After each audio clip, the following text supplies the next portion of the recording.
देहरादून में एक ऐसी जगह है जहां महादेव का शिवलिंग किसी मंदिर की ऊंची इमारत में नहीं बल्कि एक प्राकृतिक गुफा के अंदर विराजमान है।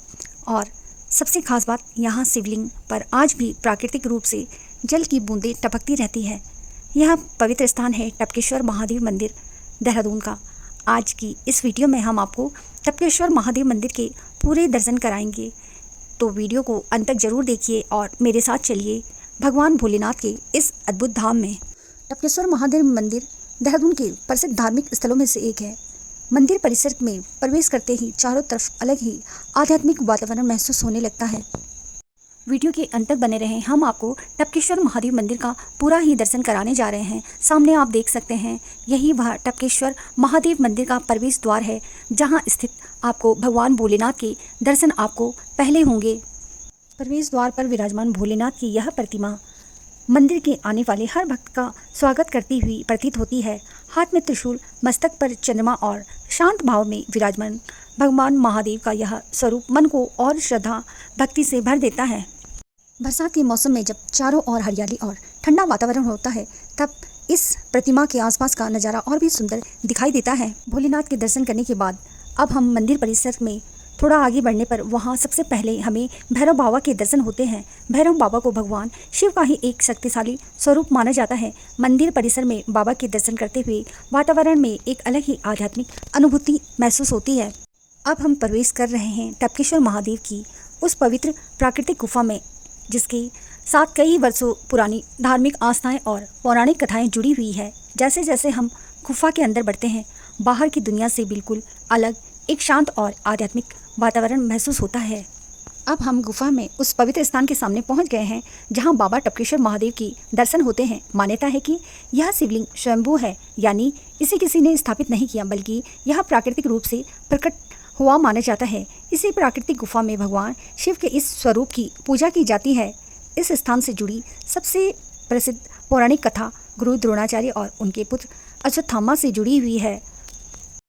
मान्यता के अनुसार गुरु द्रोणाचार्य का संबंध इस गुफा से रहा है और इसे गुरु द्रोणाचार्य गुफा भी कहा जाता है। कहा जाता है कि जब अश्वत्थामा छोटे थे, तब उन्हें दूध की इच्छा हुई। द्रोणाचार्य की आर्थिक स्थिति ऐसी नहीं थी कि वे गाय का दूध ला सके। तब अश्वत्थामा ने भगवान शिव की आराधना की। मान्यता है कि भगवान शिव की कृपा से शिवलिंग के ऊपर से दूध की बूंदें टपकने लगी और अश्वत्थामा की इच्छा पूरी हुई। इसी कथा के कारण इस स्थान को भगवान शिव की विशेष कृपा से जुड़ा हुआ माना जाता है। आज भी इस गुफा की सबसे अद्भुत विशेषता यही है कि ऊपर की प्राकृतिक चट्टान से जल की बूंदें टपकती हैं और शिवलिंग पर गिरती है। इसी वजह से भगवान शिव के इस स्वरूप को टपकेश्वर महादेव कहा जाता है। बरसात के इस मौसम में जब गुफा के भीतर जल की बूंदे की आवाज़ सुनाई देती है, तो सामने बाबा के दर्शन होते हैं, तो पूरा वातावरण अपने आप में भक्तिमय हो जाता है। बाबा टपकेश्वर महादेव के दर्शन के बाद अब हम मंदिर परिसर से एक और खूबसूरत हिस्से की ओर बढ़ रहे हैं। यहाँ से सामने दिखाई देती है टॉस नदी, जो बरसात के मौसम में अपने पूरे वेग के साथ बहती हुई नजर आती है। बारिश के बाद नदी का पानी बढ़ जाता है और इसका तेज बहाव इस पूरे प्राकृतिक दृश्य को और भी अद्भुत बना देता है। पानी की तेज आवाज़, आसपास की हरियाली और पहाड़ों से घिरा यह वातावरण मन को अपने आप अपनी ओर खींच लेता है। और इस खूबसूरत नज़ारे के सामने आपको दिखाई दे रहा है माँ वैष्णो देवी की गुफा। यहाँ माँ वैष्णो देवी के दर्शन के लिए गुफा के अंदर जाने का अवसर मिलता है। टपकेश्वर महादेव के दर्शन के साथ एक ही परिसर में माँ वैष्णो देवी के दर्शन होना श्रद्धालुओं के लिए आस्था का एक और सुंदर अनुभव है।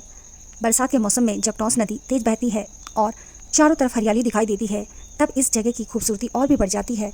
एक तरफ बाबा टपकेश्वर महादेव की पवित्र गुफा और दूसरी तरफ माँ वैष्णो देवी का धाम, बीच में प्रकृति की एक अद्भुत सुंदरता और सामने बहती टॉस नदी।